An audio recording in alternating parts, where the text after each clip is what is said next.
Hi, everyone. I'm Elaine Quijano. It is good to be with you. Thanks for joining us. The U.S. Capitol is on high alert after law enforcement agencies warned of potential violence there today. A conspiracy theory is at the center of the threat.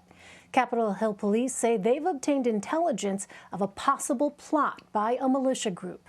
Our Catherine Herridge will be here later in the hour with the latest on why the House of Representatives canceled its Thursday session. Before that happened, the chamber passed a sweeping bill aimed at limiting corruption and expanding voting access.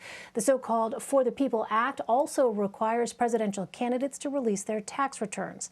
That's something former President Trump often promised but never did.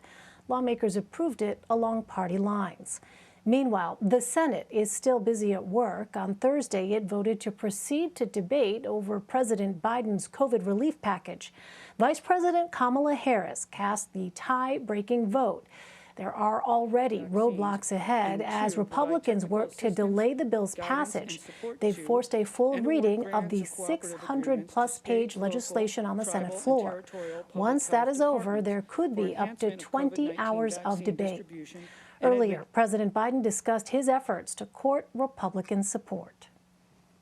We've had a number of meetings with Republicans on the coronavirus bill and House, Senate, a combination of both, so we're keeping everybody informed. The GOP is taking issue with the bill's $1.9 trillion price tag and items it says give money to non-COVID-related priorities. But legislators are up against the clock. Many provisions under the current coronavirus relief package, including unemployment benefits, expire in 10 days. Let's bring in Nikole Killion and Catherine Lucey. Nikole is a CBS News congressional correspondent, and Catherine is White House reporter for the Wall Street Journal. Welcome to you both. Nikole, let me start with you. So the Senate voted to advance debate on COVID-19 relief. What happens next? And is there any compromise at all happening? Well, no, that is the short answer. And so that's why you're seeing this process play out as it is. I mean, there's been some compromise among Democrats to make sure that moderate Democrats stay on board with this package. But between Democrats and Republicans, not so much. And so the way the process has been playing out, as you mentioned, is that right now the Senate clerks are reading this 628-page bill on the floor word by word, a process that is expected to take hours, and that was at the request of Wisconsin Republican Senator Ron Johnson. So that is one delaying tactic that's being employed. And then once we get through that hurdle, then you've got up to 20 hours of debate. And then after that, we expect lawmakers to introduce a number of different amendments. And Republicans say this is really their opportunity to advocate some of the issues that they would like to see in the bill, even though many of these amendments may ultimately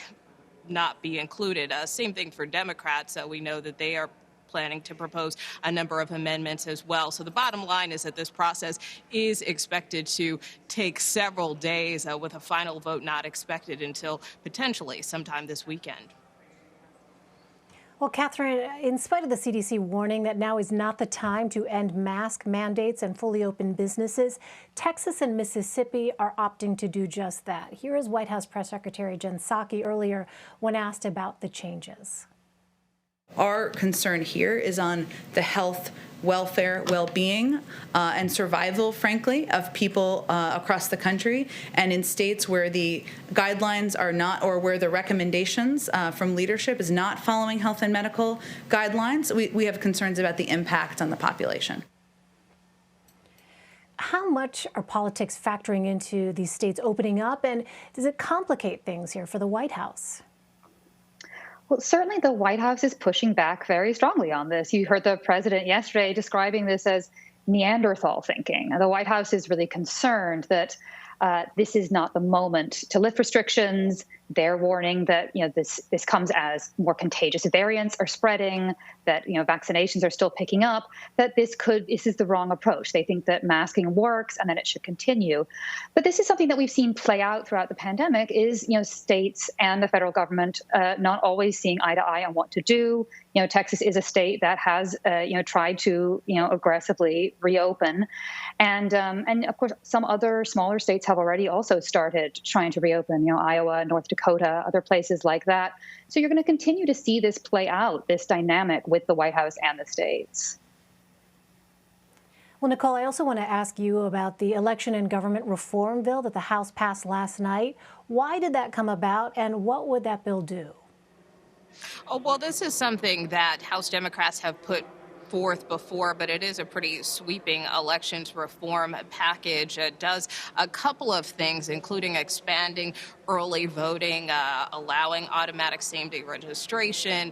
It also has a number of enhancements for election security. It reduces the dark money in the political cycle and process. So those are just a couple of the things. Also curbs partisan gerrymandering. So that's just a few of the items that are in this package. But what's interesting is that it comes at a time where a number of state legislatures are actually introducing bills to restrict voting access. So, there is that push and pull there. But Democrats argue that this is a measure designed to expand access at the ballot box, although many Republicans see this as a federal intrusion into, states' rights and their control over the electoral process. Catherine, we've heard President Biden talk a lot about bipartisanship, but what is the White House doing to advance its agenda in what's proven to be a firmly dug-in partisan Congress so far? That's right. Well, the White House is really operating on a couple of tracks here. So the president has talked a lot about bipartisanship as a candidate, and since he has taken office, has really stressed that he wants to work with Republicans. He has, as you saw today, had Republicans come to the White House. He had a group of Republican senators come to the White House weeks ago to discuss the COVID-A bill. He's had Republicans in to talk about infrastructure in bipartisan sessions. There's been a lot of White House outreach to Republicans. But at the same time, the White House has made very clear that they are going to move forward on COVID aid with or without Republican support. They see this as an urgent moment. They do not think that there is time to waste. People will cite lessons learned from the Obama administration when they feel like the Democratic administration then spent a lot of time trying to get Republican support for the Affordable Care Act unsuccessfully. Another thing you're seeing this administration do is really point to public polling and commentary from some mayors and governors on both sides of the aisle supporting the package that they're citing the voters widely on both sides of the aisle support it. So they're trying to make the argument that this has bipartisan support, even if it doesn't have bipartisan support in Congress at the moment. Well, Nikole, all of this is happening with a security threat looming over the Capitol, with intelligence indicating militia groups may be planning another attack there. After days of hearings on the January 6th insurrection, are there any political solutions on the table yet? Well, the short answer to that is also no. Obviously, there have been a number of calls for weeks now to establish this 9/11 style commission. And at this point, it seems to be treading water to a certain extent. Late last week, there was a lot of back and forth between House Speaker Nancy Pelosi, who actually was the one who said that this commission would be put forth and that legislation would be put on the floor eventually. But, at last check, she said that she was waiting on edits from Republican leaders, although Republican leaders were telling us they were waiting to hear back from Pelosi. So, it was a lot of back and forth there. And really, there's no clear indication as to where things stand, although the hope is that certainly legislation could move forward before a lawmakers break later this month. As far as the hearings that have been taking place both in the House and the Senate, certainly lawmakers who are leading those hearings and those committees do hope that some reform can come from this. We did see, for instance, the acting chief of Capitol Police speak before the House Appropriations Committee this week. So, from that standpoint, there has been talk about, making sure the Capitol Police Force is properly funding, but also taking a look at the structure of the Capitol Police Board.